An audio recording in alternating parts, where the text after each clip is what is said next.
May bago na naman balita mga sangkay tungkol sa bigas na nagmamahalan ngayon. Eto, libo-libo na namang mga bigas ang natimbog ngayon nila Martin Romualdez at nila Erwin Tulfo. At ngayon mga sangkay, lumilinaw na po ang lahat kung ano ang ginagawa ng mga to. Mukhang iniipit po talaga ang mga bigas sa bansa para pumagmahal nang sa ganun kumita po sila ng malaki. Alamin po natin ang balita tungkol po sa bagong natimbog na naman.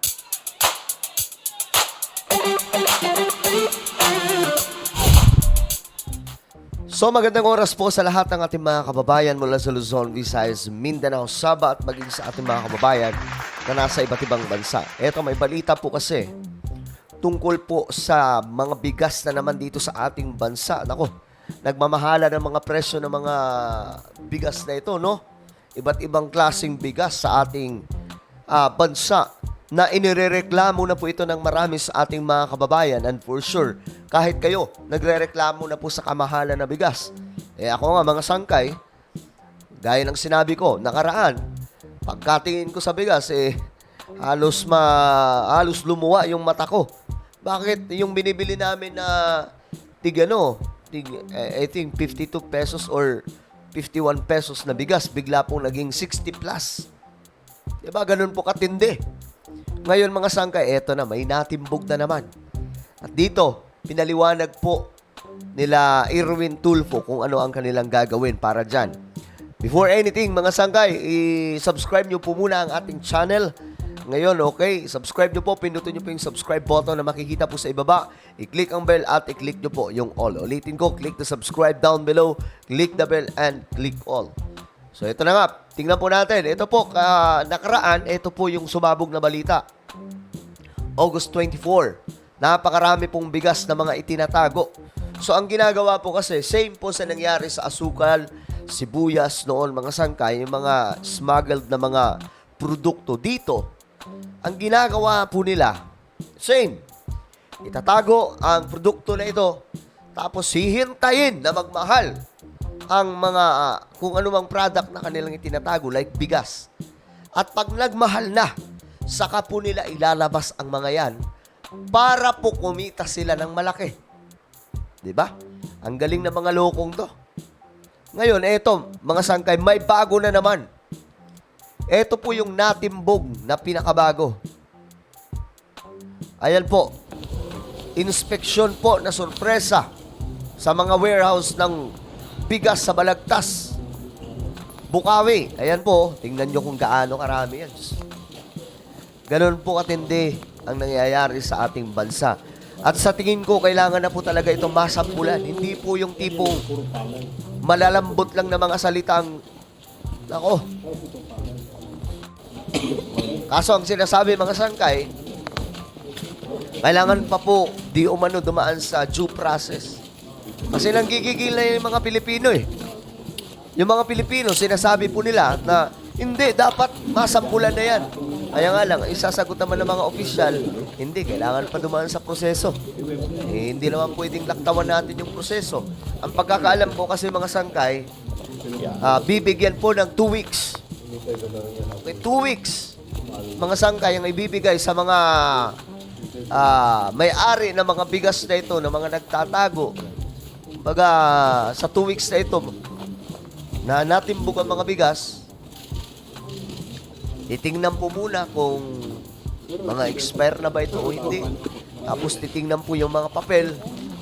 At dito na, after 2 weeks, mga sangkay, saka lamang po pupupiskahin ng gobyerno kung kinakailangan. So ngayon, may mga sinampulan na. Ayan po, gaya po na ito. Ngayon, nasa ano na to? Tinitingnan na po yung mga papel ng mga to. Sila lang. Sige. Para makakuha natin lahat. Grabe, dami, no? Sabi ko nga, bakit 2 weeks pa? Ba't kailangan ba paabutin ng 2 weeks? Sampulan na. Kumpiskahin na nang sa ganun. Matakot po lahat ng mga hoarder ng bigas. Imagine ninyo, dadaan pa kasi sa proseso eh. Bureau, dadaan pa po yan sa titingnan yung papel for 1 week, titingnan po kung saan kinuha itong mga bigas, at kung kailan inilatag dyan, bakit nakatago. Then after 1 week, another 1 week na naman. Ang 1 week naman na yun, titingnan yung mga bigas kung expire na o hindi pa. Pero tingin ko sa ganung klaseng pamamaraan, hindi na kailangan umabot ng 2 weeks, di ba? Dapat 1 week lang eh. Or kahit na hindi aabot ng 1 week eh. Dapat i-ano na to. Mabilis ang pamamaraan lamang kasi marami na po ang nagrereklamo ngayon sa bigas. Buong Pilipinas po naapektuhan. Gaano kadami yan. Ngayon, mga sangkay, pakinggan po natin ito. Ito po yung interview kay Erwin Tulfo. Ayan.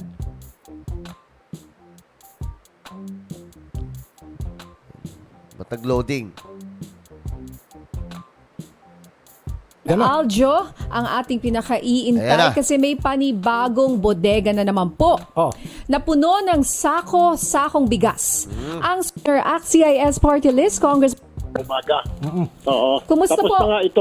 tapos na itong inspection partner niya at by Aljo, 3 warehouse. Umaga. Oo. Kumusta tapos po? Tapos na itong inspection partner niya at by Aljo, 3 warehouse ang pinuntahan na naman ng group po. Mukhang dalawa Grabe, tingnan nyo naman gaano kadami yan. doon makakumpiska yung kanilang mga bigas kasi sobrang tagal na. Yung isa nga, may mga palay pa, inaagiw na. So, ibig sabihin, last harvest pa yon. Nagtataka sa speaker, bakit hindi pa inilalab? Mga loko talaga itong mga ano eh, no? Bakit nandoon lang, naka-stack? So, mangyayari yan, kukumpiskahin ng gobyerno yan in favor of the government. O kumpiskahin. Kaya nga lang, ang tagal ng pagkumpiska. Abot pa po ng 2 weeks. After 2 weeks, saka lamang po makukumpiska. Itong mga nabis to. So, yung iba pa dyan na nagtatago, ilabas nyo na. Huwag nyo nang hintayin na madaanan pa kayo ng ating mga otoridad. Dahil nga po, nako, sayang. Sayang yung imbis nakikita kayo. Ito, mga sangkay, nasa 200,000 mahigit na mga bigas ito. Para maibaba sa taong bayan by Aljo. Oo. May estimate na ba, sir, kung ilang sako ng bigas Ayan. ang nandyan sa 3 bodega? Mga 200,000 ulit Ako, sus, ito kadami. yung estimate na mga bigas. Dami. Kasama na siyempre yung palay na locally yun hindi imported, local.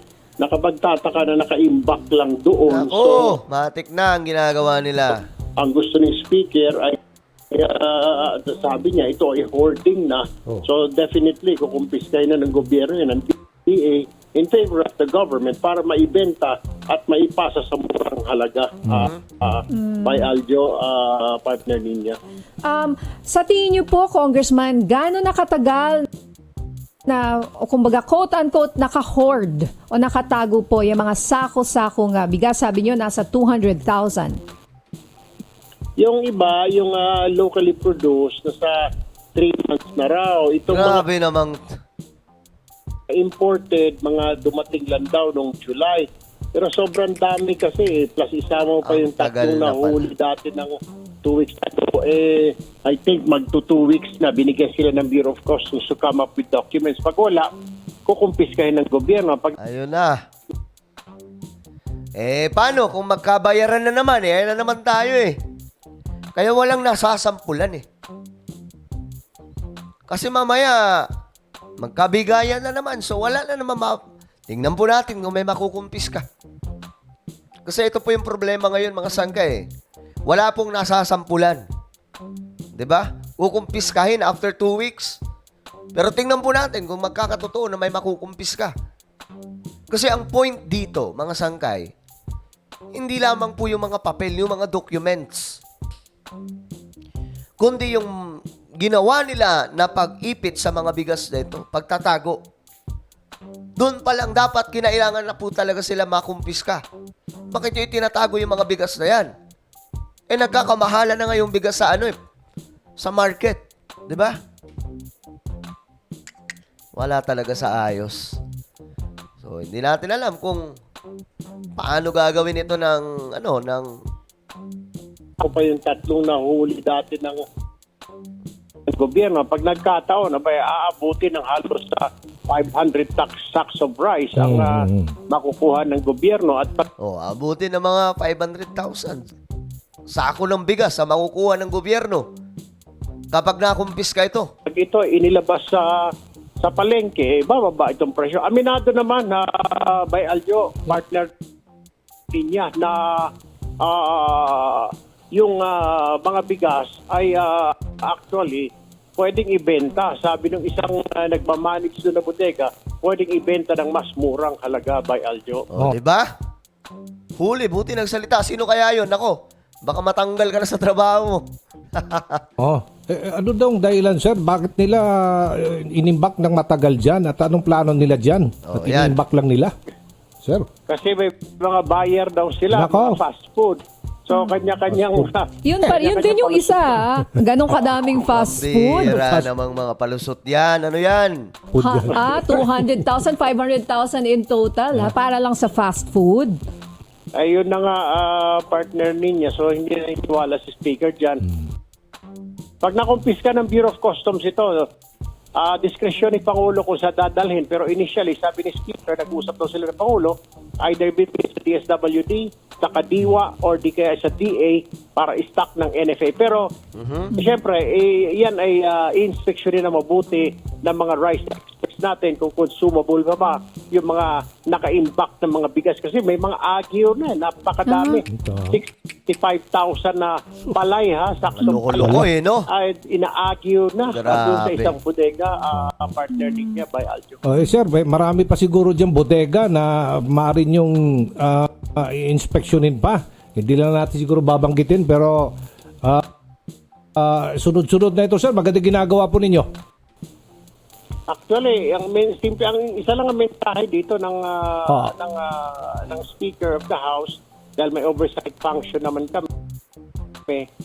Ilabas nyo na yan. Kung hindi, wag na ninyong antay na kumpiskahin ng gobyerno. Malulugi kayo. Pag kinumpiska yan, syempre, yan ay forfeited na. Ay, syempre, Lugi talaga. namuhunan din naman sila doon, Aljo. So, we're giving them the chance. And now is the chance to bring it out, lahat ng stock nila. So, ang tinutukoy dito yung mga hindi pa naglalabas. Pero dapat yung mga ganito, sinasampulan na to eh. Inahaakot na mismo to ng gobyerno. Hindi po yung... Kasi, dadaan pa daw na sa proseso. So, ang mangyayari dyan, pagdating po sa wala naman talaga masasampulan dyan. Wala pong makukumpis ka dyan. Ako tingin ko walang makukumpis ka dito. Siguro kung mayroon man, salamat. Kasi alam mo naman yung kalakaran sa Pilipinas. Pagka ganito, nagkakabayaran na lang, di ba? maging huli. Pero, the point is, wag naman yung masyadong mahal. Dapat yung balik sa 40. Yung isang nagbabantay doon, sabi, sir, kaya naman ibalik sa 42 pesos per kilo, sabi Di ba? niya. Lalo na yung mga miyembro ng PRISM, it's an organization of importers and traders. Meron silang gano'n. Kaya daw hanggang 40 pesos, hanggang Diba? 42 ang isang kilo. So, sabi ng speaker, ilabas na ninyo para hindi naman kayo malugi totally. At least, mabawi pa ninyo yung inyong puhunan and Ayun. So, ayan, mga sangkay, ito po yung problema ngayon sa Pilipinas, bigas po talaga. Actually, hindi lang naman talaga bigas. Marami pa po. Marami pa mga produkto sa ating bansa ang nagsisimahalan ngayon. No, at ganito palang style ang kanilang ginagawa. Hindi lamang po tayo tutukoy sa bigas o asukal noon. Kumbaga nakakita na po tayo ng proseso kung bakit nagiging mahal yung produkto sa Pilipinas. Iipitin, itatago pag nagmahal sa kailalabas. Magugulang. Ganyan ka-oportunista itong mga loko. Diba? Only in the Philippines. Kaya nga sabi ko, sana masampulan po talaga. Madikdik. At saka sana may mabigat na salita mula po sa nakatataas sa atin. Halimbawa si PBBM talagang, diba, I'm sure mag-agree kayo. Sana po may mabigat po na message muna sa ating mahal na Pangulo na sasabihin po niya na kayong mga hoarder, ibabaon namin kayo sa, diba, may mga mata. Kasi hindi po pagpalambot-lambot lang ng salita sa mga hoarder na yan, wala, aabusuhin pa rin at aabusuhin. Tulad ngayon, alam nyo, saan naasa ang mga yan? Ngayong titingnan yung papel, i-inspeksyonin, tapos, babalakin na ikumpis ka. So, ang mangyayari niyan, baka magkaabutan na naman po ng bayad yan. Mula po sa mga may-ari ng bigas na yan. O, bayaran lang yung tapos saka na, pag nabayaran, wala makukumpis ka. So, ang mangyayari, para lamang po tayo nanood sa nakita natin na may kalukuhan, pero wala pong aksyon para sa kalukuhan. But, sige, magtiwala muna tayo ngayon. Abangan po natin kung mayroon po tayong makikitang makukumpis ka. No?